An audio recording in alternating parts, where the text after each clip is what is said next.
Ya, pemirsa masih bersama Insight masalah status kewarganegaraan yang menimpa mantan Menteri Energi dan Sumber Daya Mineral Archandra Tahar dan anggota Paskibraka Gloria Natapraja Amel hampir serupa namun tidak sama.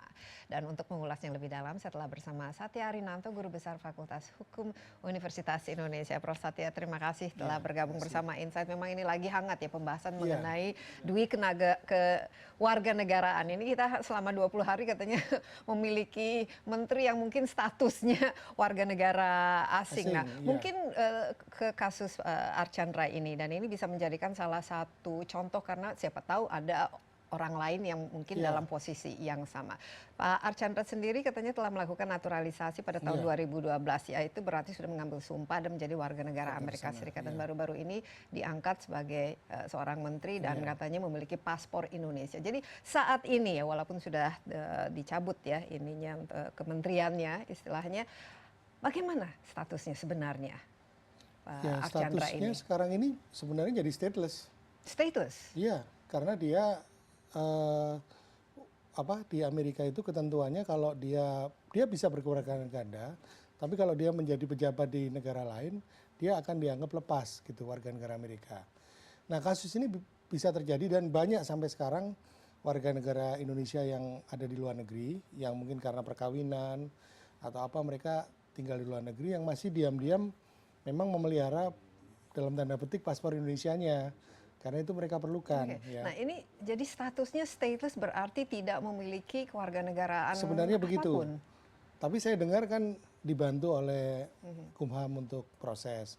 Ini yang saya belum tahu sejauh mana. Nah, sekarang saya mau tanya lebih ke bagaimana sebenarnya proses pencabutan kewarganegaraan itu. Apakah setelah misalnya mengambil sumpah ini pada tahun 2012 kan, berarti otomatis sudah tidak lagi menjadi warga negara Indonesia atau harus ada proses hukum lebih lanjut yang dilakukan oleh hukum di Indonesia, yaitu membuat semacam SK bahwa mulai hari ini sudah tidak lagi berkewarganegaraan Indonesia. Sampai saat itu belum, sampai saat dia mengajukan itu belum. Jadi dia sebenarnya sudah hilang dengan sendirinya karena undang-undang itu sifatnya null and void. Jadi dia langsung berlaku serta-merta lah begitu bahasa Indonesia. Berlaku serta-merta tanpa surat ekstra, tanpa ada keputusan lain sebagainya secara formal. Lalu kalau apply baru dia ada prosesnya begitu. Nah, kalau di pihak Amerikanya sendiri, apakah mengizinkan lah istilahnya kan warga negaranya menjadi stateless karena tidak jadi kan dianulir posisinya sebagai menteri? Ada prosedur yang saya dengar, tapi ini terutama yang berlaku untuk anak-anak Indonesia yang lahir di sana. Kan dia sampai sekarang masih dianggap warga negara Amerika. Misalnya orang tuanya studi atau apa, pokoknya lahirnya di Amerika. Nah, katanya kalau mereka mau mencabut itu ada proses sampai ke pengadilan dan biayanya cukup mahal begitu ya, berapa puluh ribu US dollar begitu. Itu yang sampai sekarang masih berlaku ketentuannya. Jadi mereka mau melepas juga mikir-mikir yang itu. Tapi kalau ini kan berbeda. Ini kan melalui naturalisasi begitu. Setahu berarti saya kan hak dan kewajibannya sama seperti warga negara Amerika yang lain. Walaupun filosofi undang-undang kewarganegaraan itu di seluruh dunia memang berusaha mencegah orang yang stateless itu begitu, jangan sampai orang menjadi stateless. Tapi secara teknis sebenarnya kalau menurut saya dia sekarang stateless begitu.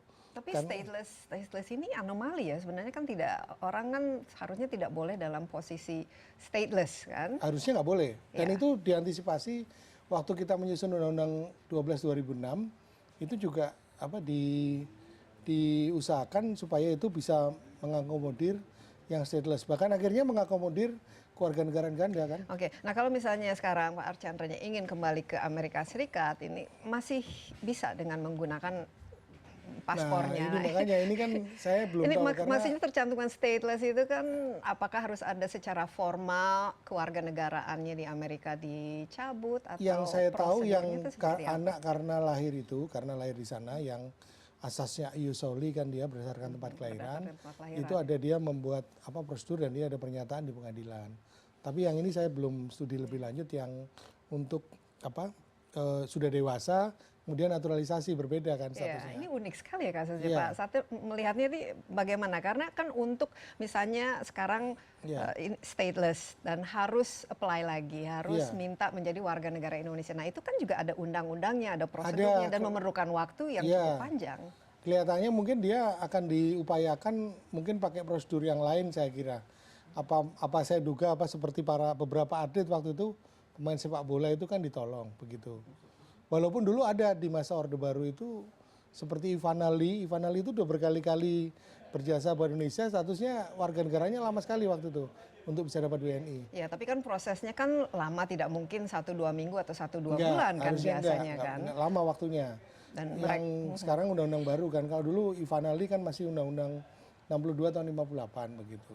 Tapi ada prosedur yang tidak cepat memang begitu. Nah, kecuali ada peraturan pelaksanaan khusus yang dibuat atau mungkin ada pertimbangan khusus. Iya, nah ini kan sebagai ahli ya dalam dui kewarganegaraan, Profesor, bagaimana melihatnya jalan keluar tapi yang juga tidak mengundang pertanyaan dan juga tidak melanggar hukum. Bagaimana memberikan kewarganegaraan sebagai seorang yang stateless? Ini kan bukan atlet atau bukan istilahnya kalau kasus-kasus tertentu dan jasanya segala macam itu sudah terbukti. Tapi ini kan orang yang dianggap jadi menteri tapi kemudian dipertanyakan sehingga dicabut posisinya itu dan belum ada ininya lah, track mungkin recordnya. Polisinya diarahkan ke ini kelahiran saja. Dia kan lahir di sini.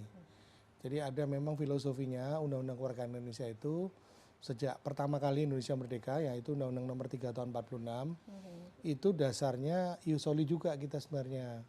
Karena di undang-undang yang pertama tentang kewarganegaraan tadi itu rumusannya yang dimaksud dengan warga negara Indonesia ialah orang asli dalam daerah negara Republik Indonesia. Jadi artinya ius soli dia. Dan itu kelihatannya tetap dipertahankan. Dan sekarang tadi karena semangatnya waktu itu saya mengikuti pembentukannya supaya jangan ada orang yang stateless, itu dia diupayakan kedua asas itu dioptimalkan lah baik ius soli maupun. Tapi kan pengetahuan ini diketahui kan oleh misalnya orang-orang Indonesia yang tinggal di luar negeri bahwa pada saat mereka memiliki istilahnya paspor negara itu kan berarti sudah berpindah. Ya memang itu kan memang suatu pilihan juga. Jadi kan. Waktu itu memang. Tapi ini cukup jelas pengetahuan ini kebanyakan dimiliki atau tidak? Nah ini yang saya nggak tahu. Ada masalahnya banyak versi ya di media sosial ya. Katanya beliau waktu itu sudah bilang, tapi katanya udah nggak apa-apa katanya gitu ya. Nah ini apa benar apa enggak versinya saya nggak tahu begitu. Ya, kita tidak terlalu mempermasalahkan itu, tapi ini kan istilahnya kan kalau memang sudah mengambil sumpah atau menjadi warga negara itu otomatis hilang segera. Hilang, ikut kegiatan militer aja hilang waktu itu kan. Makanya waktu Undang-Undang 12 itu sedang dibuat, kebetulan waktu itu saya juga ikut membantu Undang-Undang 12 2006 itu saya mengidentifikasi ada beberapa permasalahan yang waktu itu saya anggap abu-abu. Misalnya warga negara kita yang menjadi permanent resident di Singapura. Itu kan dia juga wajib pada usia tertentu itu ikut latihan semacam wajib militer begitu. Yang mana menurut undang-undang kita itu menghilangkan kewarganegaraan. Tapi menurut Singapura enggak, itu wajib hanya untuk permanent resident bukan untuk citizen begitu. Nah itu juga abu-abu begitu waktu itu gimana begitu. Jadi harus dicari solusinya yang seperti itu. Dan juga adalah banyaklah penduduk kita yang di perbatasan sampai sekarang itu dengan Papua Nugini itu yang paling tidak 3.000 sampai 10.000 orang yang tiap hari itu nggak jelas juga statusnya itu di antara dua. Biasanya apa yang harus dilakukan bagi seorang warga negara Indonesia tinggal di luar negeri setelah mereka menjadi warga negara itu? Apakah ada kewajiban untuk melaporkan misalnya ke kedutaan di sana bahwa statusnya sudah berubah dan lain sebagainya? Ini yang saya Karena kan ada semacam daftar ya. Ada. Siapa-siapa ya lapor misalnya. Saja sih. Lapor paspornya yang Indonesia, tapi yang terus lapor itu diperpanjang atau sekedar dia lapor misalnya student atau siapapun pegawai supaya nanti kalau ada apa-apa yang hal-hal yang tidak diinginkan, kalau dia sakit atau dia meninggal itu bisa dilacak dia tinggal di mana. Tapi setahu saya sampai sekarang kewajiban itu pun tidak banyak yang melaksanakan. Mahasiswa saya tahu juga banyak yang di Australia itu yang saya tanya udah pernah lapor.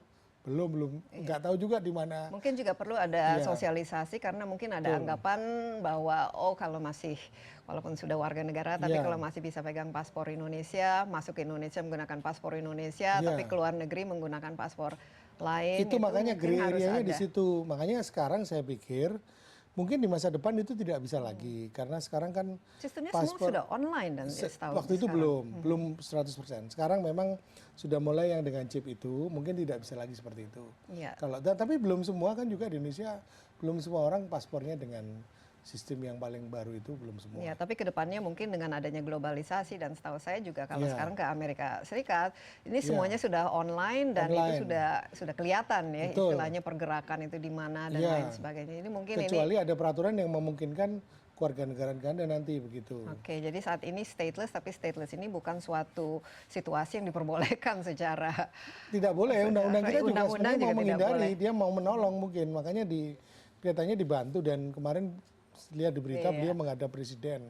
Nah, berarti mungkin beliau Baik. masih diminta mengabdi di Baik, tanah kita, air kita begitu. harus tunggu ya kira-kira jalan keluarnya seperti apa. Iya. Tapi kita istirahat sebentar Pak Iya. Satya karena masih ada kasus lagi yang kita bisa bicarakan ya. Iya. Kali ini mengenai dui kewarganegaraan tapi bawa Iya. anak di bawah umur. Pembahasan Iya. mengenai permasalahan status kewarganegaraan di Indonesia kita akan lanjutkan sesaat lagi, tetaplah bersama Insight.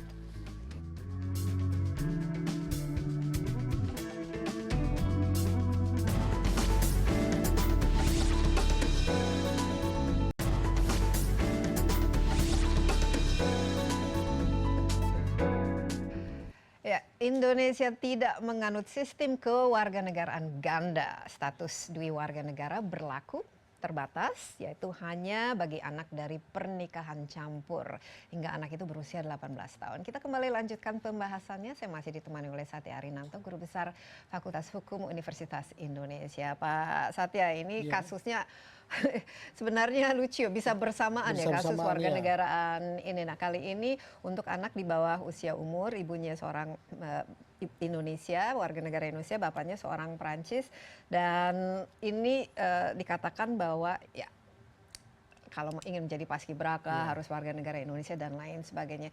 Bagaimana Pak Satya melihat ini? Karena kita sejak tahun 2006 dan ini melalui perjuangan yang begitu panjang dari banyak sekali warga negara Indonesia yang ternyata kawin campur itu karena masalah ius sanguinis itu, mereka anak-anaknya itu hanya harus memilih satu, tapi sekarang diperbolehkan.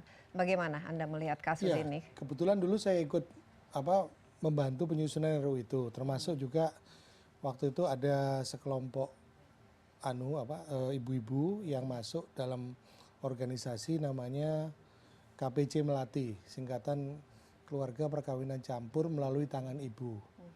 Nah, kebetulan koordinatornya itu dulu mahasiswa saya di program Magister Notariat UI gitu. Namanya Ibu Enggi Holt, sekarang tinggal di Bristol, di Inggris. Nah, dia minta bantuan saya untuk ikut juga mengkampanyekan itu karena ada masalah-masalah dari perkawinan campur. Akhirnya disetujui bahwa dalam undang-undang itu ada warga negara ganda terbatas. Sampai umur 21 dia harus menentukan gitu. 21 ya, bukan 21. 18 tahun. Antara 18. Iya. Jadi kalau untuk yang kasus Gloria itu sebenarnya dia masih boleh karena dia belum menentukan dia belum. Dan kan dia lahir, usianya usianya katanya 17 tahun. Iya, kan dia lahir 2000 tahun 2000 ya. 2000 ya. Lahirnya. Jadi sekitar 16 lah umurnya ya. 16 masuk 17 mungkin. Nah, itu dia belum menentukan, nanti sekitar 18 dan batasnya 21. Oke, nah seharusnya masalah Gloria tidak dipermasalahkan menurut masalah. Anda. Dari awal dia harusnya secara legal, secara hukum bisa diperbolehkan menjadi anggota paskibraka walaupun tapi katanya paspor yang dimilikinya itu adalah paspor warga negara Prancis. Karena mau nggak mau karena ayahnya kan Prancis gitu loh. Jadi kan bukan kemauan dia. Tapi dia kemudian kan menulis surat ke presiden katanya bahwa dia pengen jadi warga negara Indonesia. Bahkan kemarin Menpora katanya mau memberikan warga negara Indonesia kalau setelah paskibraka ini selesai begitu. Tapi sebenarnya dia secara hukum warga negara Indonesia masih juga Indonesia. Kan karena boleh memiliki kewarganegaraan ganda boleh. Sampai dia memilih pada usia sampai 21 itu 21. 21 tahun. Dan pas saat memilih itu nanti ada semacam apakah SK atau dan ini lain-lain. yang belum Ini sekarang, apa mekanismenya gitu yang mengatakan bahwa yang sekarang saya memilih jadi saya itu yang sekarang pengen juga dihilangkan batasnya itu gitu loh. Teman-teman yang diaspora itu pengennya nggak terbatas karena rugi kalau dibatasi itu begitu loh, dengan status yang kalau mereka tidak terbatas itu mereka bisa sekolah misalnya di negara orang tuanya itu mungkin dengan SPP lebih murah tuition fee-nya karena dia dianggap warga negara masih begitu. Nah, kasus ini juga ada yang mengatakan bahwa dia kan lahirnya dia hampir 17 tahun, sementara undang-undangnya baru keluar tahun 2006 dan tidak berlaku surut. Berarti sewaktu undang-undang itu keluar dia sudah berusia 6 tahun, sementara undang-undang ini berlaku untuk anak yang 5 tahun. Ini nggak bisa, tapi mau berlaku yang mana? Karena undang-undang lama udah nggak berlaku. Jadi dia tetap berlaku yang baru. Undang-undang terakhir kan 62 tahun 58. Ya, karena kalau tidak salah Yusril Iza Mahendra kan mempertanyakan ini sebenarnya dia masih warga negara Prancis karena waktu dia lahir undang-undang itu belum keluar pada tahun 2006 gitu. Jadi istilahnya tidak berlaku untuk dia tapi berlaku untuk orang-orang yang usianya lebih muda. Iya, tapi nggak bisa kalau kita pakai argumentasi karena sekarang undang-undangnya udah nggak berlaku lagi. Yang diperdebatkan itu yang 62 tahun 58 itu udah nggak berlaku lagi undang-undangnya. Yang berlaku sekarang ya nomor 12 tahun 2006 itu. Oke. Dui kewarganegaraan ini berarti bagi anak-anak di bawah umur atau yang di bawah 21 tahun itu mereka boleh memiliki 2 paspor. Sementara, ya boleh. Sementara. Sampai umur itu saja. Terus nanti dia harus menentukan begitu.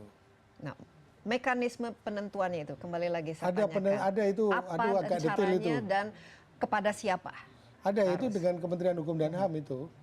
Nanti dia menyatakan setia kepada pemerintah Republik Indonesia begitu. Rumusannya kurang lebih mirip dengan Undang-Undang 62 tahun 58. Tapi dalam prakteknya ini banyak yang sudah lewat, mereka juga belum begitu. Belum menentukan dan masih galau juga begitu. Karena mereka pengennya itu nggak dibatasi. Gitu loh. Dan juga belum ada tindakan tegas dari kita untuk mengeksekusi itu begitu. Oke, ini kan semua undang-undang ya. Iya. Monitoringnya itu seperti apa, dan implementasinya seperti apa sampai saat ini Pak Satya melihat jadi sehingga masih begitu banyak ya loophole atau ketidakpastian, ketidaktahuan sehingga ya kalau mau istilahnya kalau memang tidak ini karena ketahuan saja karena dalam posisi misalnya di mana sebagai menteri harus menjadi warga negara Indonesia, ternyata kalau menjadi paskibraka juga harus warga negara, tapi secara keseluruhannya sampai saat ini belum pernah ada yang ditindak karena memiliki kewarganegaraan ganda kan? Ya memang belum, dan tadi itu masih diam-diam yang saya bilang tadi, paspor Indonesia masih disimpan. Karena saya tahu juga beberapa teman saya yang menikah di Eropa dengan warga negara sana juga, dia bilang paspornya masih terus dan diperpanjang terus, dan bisa terus diperpanjang. Jadi sebenarnya undang-undang ini juga sulit untuk dimonitor, diimplementasi dan agak sulit memang. Mungkin itu ya tantangan. Kedepannya mungkin harus kita lihat Kemenkumham dan Kemlu itu dua instansi, karena yang menjaga perbatasan baik orang memiliki paspor maupun pintu gerbang kan paling tidak melibatkan dua instansi itu. Mungkin tidak salahnya memang nanti ada RUU mengenai masalah dui kewarganegaraan ini memang sudah perlu ya, apalagi kita dengan banyak sekali jumlah diaspora yang ada di negara-negara lain dan ini harus menjadi perhatian lah, harus jadi prioritas ya. Kita istirahat sebentar, tapi kita akan lanjutkan. Memang kasus Archandra Tahar dan Gloria Natapraja Amel dijadikan momentum DPR nanti untuk merevisi Undang-Undang Kewarganegaraan. Pembahasannya kita akan lanjutkan setelah informasi berikut. Tetaplah bersama Insight.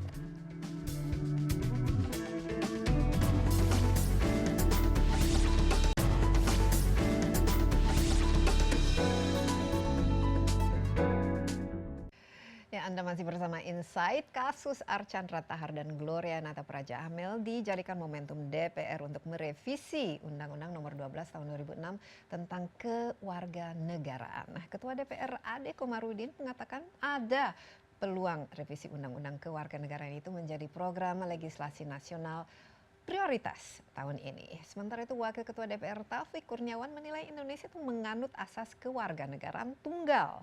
Diaspora dan orang yang bersekolah di luar negeri punya kontrak kepada bangsa untuk selalu cinta tanah air. Taufik menegaskan DPR akan menggelar rapat pimpinan terkait prolegnas termasuk membahas revisi undang-undang kewarganegaraan. Ya, dan sejauh mana revisi atas Undang-Undang Kewarganegaraan diperlukan? Kita lanjutkan perbincangan bersama Satya Arinanto, Guru Besar Fakultas Hukum dari UI, dan telah hadir juga bersama kita di studio Iwan Sunito, dan Global Advisor Diaspora Indonesia. Halo Pak Iwan, apa kabar? Dan juga Pak Satya, kini sudah kita tanyakan langsung ya kepada Anda yang sudah lumayan berkecimpungan di luar negeri. apa yang tanggapan Anda terhadap kasus ini? Menarik juga ya kalau kita lihat sebetulnya bukan hanya cuma isu tentang kedua negaraan, tapi juga kontribusinya yang lebih penting gitu. Jadi sebetulnya ini momen yang menarik banget untuk membicarakan what can diaspora Indonesia di luar negeri bisa kontribusi kembali ke Indonesia. Oke, nah Anda bagian dari diaspora itu seberapa penting bagi Anda dan teman-teman yang tinggalnya di luar negeri itu bisa memiliki dua warga negara? Artinya akan membantu sekali gitu untuk terutama untuk generasi yang the second generation yang setelah tahun 60 kan ada generasi pertama yang sebetulnya adalah contribute banget ke Indonesia karena mereka preserve the culture. Sebetulnya orang Indonesia di luar negeri itu lebih Indonesia daripada orang Indonesia. Karena waktu mereka keluar seringkali mereka masih retain culture-nya ya. Nah, generasinya saya adalah generasi yang sudah berbisnis, generasi yang sudah building up significant connection gitu dan kerinduannya tetap gitu untuk kembali ke Indonesia untuk membangun lagi. Oke, tapi sebenarnya kan kita bisa tinggal di luar negeri dan hidup lumayan begitu lama dan tidak harus menjadi warga negara asing. Nah, selama ini kira-kira menjadi warga negara asing itu apa alasan utamanya dan juga apa keuntungannya menjadi warga negara asing itu? Karena saya juga sendiri cukup lama tinggal di luar negeri dan kalau statusnya sebenarnya sudah permanent residence, kita memiliki semua hak tanggung jawab kecuali untuk misalnya voting atau ikut pemilu dan lain sebagainya. Jadi apa kira-kira yang diinginkan dengan memiliki kedua warga negaraan ini? Mungkin juga banyak juga yang pengen bermain di politik, di government, dan untuk itu mereka harus meninggalkan salah satu warga negaranya kan ya, dan karena Indonesia tidak boleh punya dua gitu. Dan kedua juga mungkin orang Indonesia yang sering traveling globally, paspor Australia membuat mudah sekali gitu, misalnya ke Eropa, ke Amerika, kemana-mana tuh aksesnya gampang banget gitu. Sedangkan kalau misalnya paspor Indonesia, seringkali untuk proses approvalnya bisa 4 minggu, dan itu untuk global traveler, untuk businessman juga agak susah gitu. Juga kadang-kadang ada yang married gitu, mixed marriage gitu dengan orang lokal Australia. Jadi mesti dua gateway ya.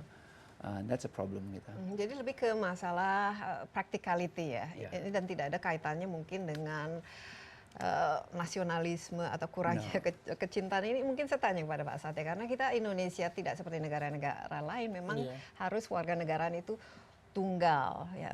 Ini kan karena kita memiliki sejarah yang unik ya, kenapa ini dipertahankan. Menurut Pak Satya, asal usul kenapa kita banyak kan negara sekarang mereka memperbolehkan warga negara 2 atau 3 ya, terserah gitu. Kenapa Indonesia perlu mempertahankan atau penting? Nah, ini yang masih jadi perdebatan karena kalau saya pelajari baik itu yang berkembang di Eropa ya maupun di beberapa negara lain, ada pandangan yang ingin mempertahankan warga negara tunggal itu biasanya dipakai alasan security begitu.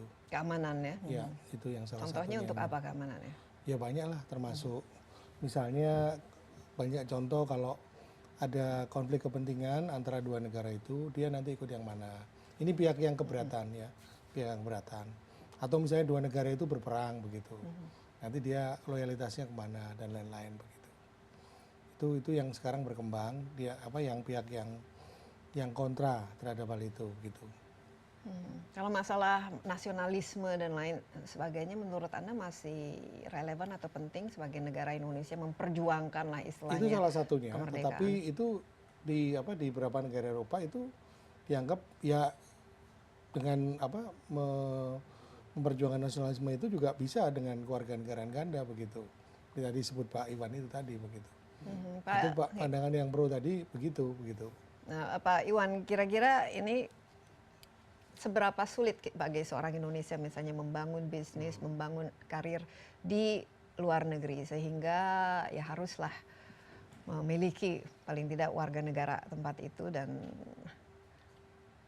tetap juga membantu banget ya kalau misalnya pada skala tertentu bisnis bahwa orang lokal misalnya saya tinggal di Australia kan ya, mereka merasa bahwa we are one of them daripada seorang yang foreigner gitu. Jadi mereka akan bangga and it helps a lot gitu, dan tapi nggak membuat kita luntur untuk cinta Indonesia lah.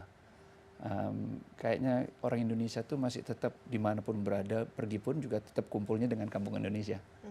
So the heart is still there. Yang saya lihat kan ada 3 generasi sebetulnya yang di luar negeri ya, the first generation yang keluar tahun 60-an gitu. Nah, mereka keluar karena ketakutan gitu. Tapi sebetulnya mereka aset bagi bangsa kita. Karena kenapa? Mereka preserve the culture, tradisi, budaya, dancing, semua itu. Then the second generation, which is my generation, yang keluar mungkin karena masih agak rasa takut gitu ya, merasa as there's a problem there, but this is an asset for the nation karena mereka udah building wealth.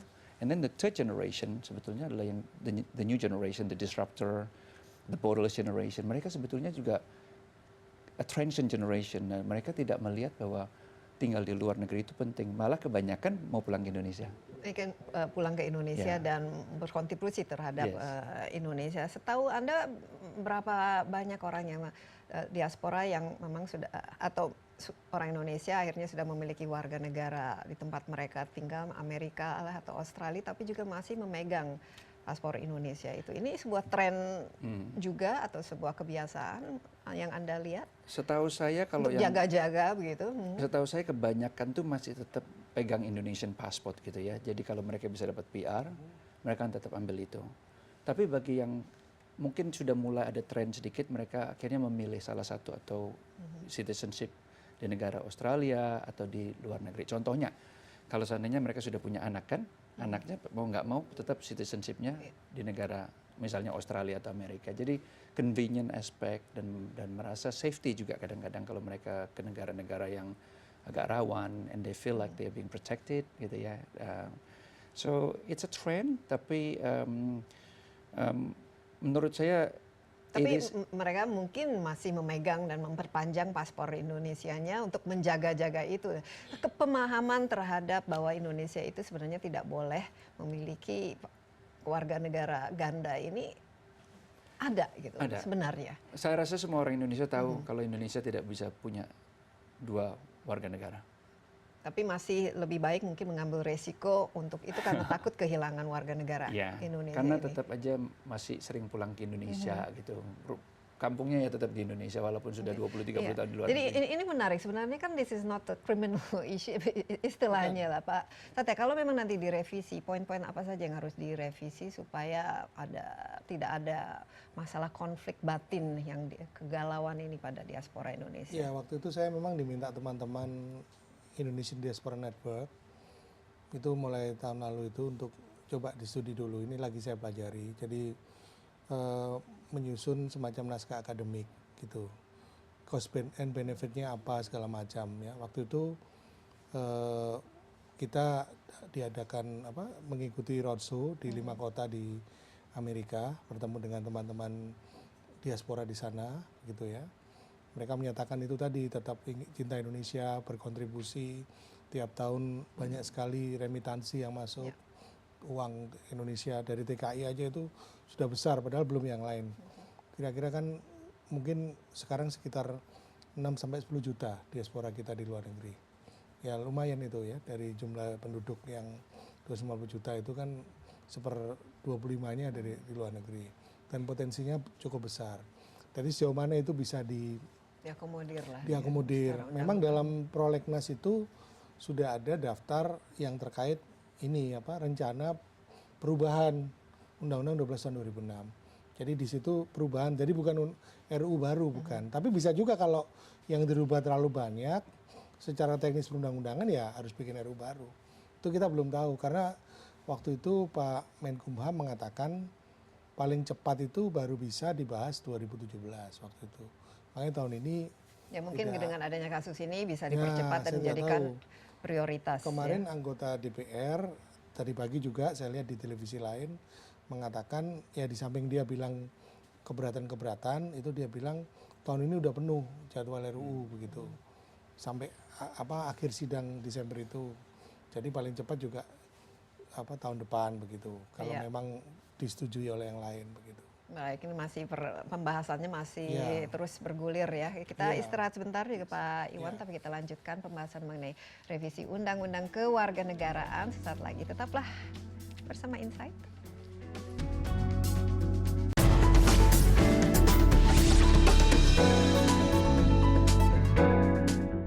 Ya, masih dalam Insight, bagaimana undang-undang mengatur status kewarganegaraan yang telah dilepaskan dan mungkinkah untuk memperolehnya kembali. Kita lanjutkan perbincangan ditemani oleh Satya Rinanto, Guru Besar Fakultas Hukum dari Universitas Indonesia, dan juga Iwan Sunito, Global Advisor Diaspora Indonesia. Dan Iwan sudah lebih dari 30 tahun ya tinggalnya di luar negeri, di Australia, tapi pengen setelah begitu lama luar negeri untuk mengabdi kembali ke Indonesia, atau lebih nyaman sebenarnya tinggal di luar negeri? I think both have plus and minus ya. Kita mulai Crown Group gitu, kita mulai kembali ke Indonesia 2013, 3 tahun lalu. And waktu itu juga kita mulai start dengan kantor kita. Sekarang kita udah mulai buying land for development. So we're thinking about the big things di Indonesia. So, and Indonesia got a great future ya, which is fascinating. Karena for the first time saya melihat a new trend, bukan cuma Indonesia kembali ke Indonesia, tapi juga the big company yang betul-betul yang super big, yang 40-50 billion dollars, misalnya yang di Jepang dan China dan typically dari Asia yang sudah reach the top end di negara mereka, yang mereka melihat bahwa to grow bigger mereka harus keluar gitu. Salah satunya destinationnya Australia, kedua adalah Indonesia. Indonesia dengan populasi 250 juta dan lain sebagainya. Tapi anak-anak Iwan sendiri bagaimana? Mereka warga negara apa? Well, they are born di Australia, jadi secara natural mereka yang akan milih sendiri. Yang gede udah Australian citizen gitu, tapi sekolah di Amerika sekarang, yang 2 masih di sana. Tapi bagaimana? Rata-rata ada keinginan untuk misalnya kembali atau bekerja di Indonesia dan atau menjadi kalau warga anak negara? karena lahir di sana, mungkin yang the first boy masih bisa bahasa Indonesia, mungkin ada kesempatan dia bisa traveling. Tapi yang kedua dan ketiga, terutama yang ketiga, ini tren, sebetulnya tren di seluruh keluarga Indonesia kita. The third kids sudah no longer too Indonesian. Jadi dia sudah sangat mengidentifikasi diri sebagai mungkin anak global ya, istilahnya. Anak global. Nah, kalau mau menjadi warga negara Indonesia ini kan cukup rumit juga ya, harus minimum 5 tahun berturut-turut tinggal di Indonesia atau 10 tahun dengan tidak berturut-turut. Pak Satya, saya juga tahu banyak sekali misalnya orang asing yang begitu lama tinggal di Indonesia, mengabdi, berkontribusi, tapi susah sekali untuk mendapatkan kewarganegaraan Indonesia walaupun mereka menginginkannya. Ini apa yang Pak Satya lihat dalam undang-undang kita untuk menjadi warga negara Indonesia, termasuk bagi orang-orang yang dulu pernah orang Indonesia tapi ingin kembali menjadi warga negara? Nah, kemarin itu memang yang bergema di kalangan teman-teman diaspora yang di Amerika, itu tema besarnya adalah bagaimana mempertahankan kewarganegaraan Indonesia orang yang aslinya warga negara Indonesia. Nah, mudah-mudahan jadi nanti revisi undang-undang kewarganegaraan ini juga kelihatannya akan berdasarkan itu. Jadi bukan orang asing itu dijadikan warga negara Indonesia, kan ketakutan. Jadi sebetulnya ini dari aspek security mudah-mudahan memberikan sedikit kejelasan dan mengurangi kekhawatiran bahwa yang nanti bisa berkewarganegaraan ganda adalah yang memang aslinya orang warga negara Indonesia. Saya kira kalau itu kan Pak Iwan termasuk begitu. Jadi bukan yang orang asing tadi, yang tadi memang itu ada macam-macam sih. Nah, ini juga karena misalnya udah 20-30 tahun tinggal di Indonesia dan mereka juga sudah tidak punya hubungan lagi lah istilahnya, keluarganya semua ada di sini, kawin dengan orang Indonesia. Apa perlunya juga kita menyusah-nyusahkan lah istilahnya? Kalau saya nggak setuju sih, tapi itu kan policy di peraturan begitu masalahnya. Kalau saya nggak setuju dengan kebijakan itu. Idealnya apalagi yang harus diubah menurut Pak Satya, dan kepada siapa? Mungkin kalau dia ada jasa kan, seperti atlet itu yang kemarin atlet sepak bola dan sebagainya kan bisa dibantu begitu. Nah, saya pikir orang-orang yang lama tinggal juga seperti itu. Apalagi tadi diaspora kan bicara pertama soal kontribusi. Nah, itu tiap tahun juga mereka punya kontribusi, uang yang dikirim ke keluarga di sini cukup besar loh, setahu saya begitu. Itu cukup signifikan jumlahnya. Dan itu sangat membantu juga untuk perekonomian kita yang sekarang ini begitu. Pak Iwan sendiri melihat kira-kira kalau bisa direvisi poin-poin apa yang bisa sangat membantu dan juga ya mungkin anak-anak Pak Iwan supaya lebih ingin mungkin berkontribusi membangun tanah air Indonesia? Mungkin prosesnya mungkin diberi seperti nomor satu dulu diberi permanent resident, sehingga seperti di Australia, jadi bridging, dan they can do anything, berbisnis, segalanya punya hak yang sama, kecuali mungkin akses-akses tertentu. Setelah itu memberikan fasilitas untuk jadi citizen Indonesia kembali gitu. Tapi juga itu juga nggak mudah juga bagi global businessman atau global traveler kan, karena untuk mereka harus tinggal di Indonesia 5 tahun juga susah. Jadi menurut saya mungkin ada exception to the rule, dan apalagi sekarang kita pingin banget orang Indonesia kita dari luar negeri semua kembali ke Indonesia ya, karena they are not a brain drain, they are a brain gain kan. Connector to the world, global connector, membawa dunia ke Indonesia dan dunia juga ke Indonesia ke dunia gitu. Nah, asal usul kenapa Indonesia itu menganut yang ius sanguinis itu, bukan menganut ius solis itu apa menurut Awalnya Pak ius soli, kan Awalnya tadi yang ius undang-undang enggak, sekarang itu saya pikir dua-duanya itu mix itu. Sekarang mix sekarang ini. Yang penting itu tadi, waktu itu semangatnya jangan sampai orang stateless atau jangan sampai orang dual citizenship waktu itu. Tapi waktu itu belum ada wacana yang terbatas, belum. Waktu awal nyusun itu loh. Baru setelah ada wacana terbatas, oke dibuka tapi masih terbatas. Nah sekarang pengennya yang batas atasnya itu dimundurkan atau tidak ada, begitu loh. Memang ada upaya-upaya yang akan ditempuh, katanya apa nanti diuji materi di MK, di Mahkamah Konstitusi atau bagaimana. Atau ikut perubahan ini aja. Jadi nggak usah ke MK begitu. Ikut perubahan ini nanti dirubah begitu. Kita sekarang melihat tren ya dunia, apalagi ya, ketakutan terhadap ini kalau di Amerika Serikat pemilunya kan mereka maunya justru membatas-batasi, kalau perlu ya para yang ilegal dipulangkan, sementara jumlah imigran itu dikurangi. Dan kita juga lihat ya di tren di negara itu memang mereka sangat ketat terhadap bordernya.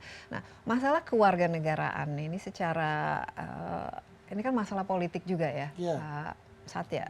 Bagaimana ya ke depannya? Karena kita bagian dari ASEAN Economic Community sekarang, dan ini juga harus ada semacam persamaan persepsi antara kita. Sementara itu juga dengan ASEAN Economic Community orang bisa datang keluar masuk dengan bebas, mengambil pekerjaan atau mencari pekerjaan di Indonesia dan kebalikannya. Jadi idealnya itu seperti apa? Kita bikin semacam European Union yang Schengen, di mana semua orang Eropa itu salah bisa. satu, dan juga mungkin yang alternatif dari Pak Iwan ini juga bagus, yang mungkin balik lagi ke PR dulu, permanent resident dulu, baru nanti itu begitu. Jadi nggak langsung warga negara. Karena kan yang dipermasalahkan itu selalu misalnya begini, apa tadi, hak-hak kewarganegaraan, dia bisa jadi presiden nggak, bisa jadi menteri nggak gitu. Kalau dual citizenship, bisa ikut pemilu nggak gitu. Termasuk kemarin muncul isu katanya nanti dia bisa menggelapkan pajak, katanya. Lu bagaimana? Ya dia akan milih pajak di negara yang lebih rendah teksnya, katanya. Begitu. Jadi macam-macam itu kemarin, ini yang saya dengar waktu dialog di televisi yang lain ya. Saya karena mengikuti jadi saya catat gitu. Termasuk ketakutan kan yang sudah tinggal di luar negeri, hidupnya lebih enak, uangnya lebih banyak, dia lebih kaya. Jadi dia bisa memborong properti di sini, katanya. Nanti jadi properti di sini lebih mahal. Ya, itu ada. Kemarin saya nyatet soalnya di televisi lain ya, nggak usah saya sebutkan, tapi ada. Jadi nanti bagaimana pengaturannya dalam undang-undang itu. Iya, belum lagi misalnya kan sekarang ada ancaman ISIS dan lain sebagainya. Orang kena. Ini menurut Anda bagaimana ini melihatnya? Kemarin itu begini, solusinya pertama, kita berlakukan kalau boleh itu terbatas, tapi nanti begini, kita harus mapping dulu. Sebetulnya negara mana yang paling banyak diasporanya, begitu. Jadi nggak dengan semua negara. Karena jadi ada juga pilih-pilih ya, misalnya Australia kan banyak sekali misalnya diaspora Indonesia. Begitu. Mungkin bukan negara-negara yang ada ISIS itu, begitu, yang aman lah, quote and quote, selama ini, itu kita buka dulu secara bertahap begitu. Yang saya bayangkan begitu. Walaupun sampai sekarang juga masalah ya, misalnya orang yang pulang dari setelah ikut ISIS dan ini dipertanyakan kembali kan. Tetap. Itu ada, walaupun mekanismenya masih yang undang-undang kewarganegaraan sekarang terpaksa begitu. Iya. Tapi yang jelas undang-undang sekarang tidak cukup ya untuk yang memecahkan kasus masalah kewarganegaraan ini. Belum ya, sampai yang 21 aja, sampai umur 21 itu aja. Iya, dan toh Di pada atas itu belum. praktisnya banyak orang yang diaspora yang akhirnya juga memiliki paspor ganda karena Masih. lebih alasan praktikal, dan Iya. Indonesia sendiri juga tidak bisa Dan masih bisa istilahnya- diperpanjang permasalahannya kan kalau mau. dan tidak bisa Harusnya dari mengimplementasi undang-undang itu iya sendiri. dari KBRI di sana bagaimana caranya supaya kalau nggak bisa diperpanjang kan mestinya kan kalau mereka bisa ya bukan salah mereka juga, mereka walaupun ilegal kan. Dan revisi undang-undang namanya- ini Pak Satya melihat bahwa diaspora juga diajak untuk memberikan masukannya. Memang itu dan karena diantaranya karena tiap presiden atau wapres berkunjung luar negeri selalu ada Feedback gitu. tuntutan-tuntutan dari mereka kan, mereka diundang. Mereka bilang ini gimana anak saya segala macam begitu. Baik, dan sekarang juga tren Iya. untuk kawin campur juga sesuatu yang sudah mulai biasa Iya. kan. Terima kasih banyak Pak Satya Iya. dan juga Pak Iwan atas insight-nya. Kita banyak belajar ya mengenai masalah ini, dan memang Indonesia hingga sekarang menganut sistem warga negara tunggal. Nah, sejumlah kalangan terutama diaspora Indonesia yang tinggal di luar negeri, kita telah mendengarkan menginginkan adanya revisi terhadap undang-undang kewarganegaraan karena kewarganegaraan ganda tidak mempengaruhi rasa nasionalisme atau mengurangi kontribusi dari mereka. Sementara sebagian pihak lainnya masih menganggap kewarganegaraan ganda dapat memicu konflik kepentingan dan menilai kesetiaan pada negara tidak dapat dibagi. Tadi ada elemen keamanan juga yang disebutkan. Ya, demikian insight kali ini. Saksikan kembali insight besok bersama saya Desi Anwar. Sampai jumpa dan bye-bye.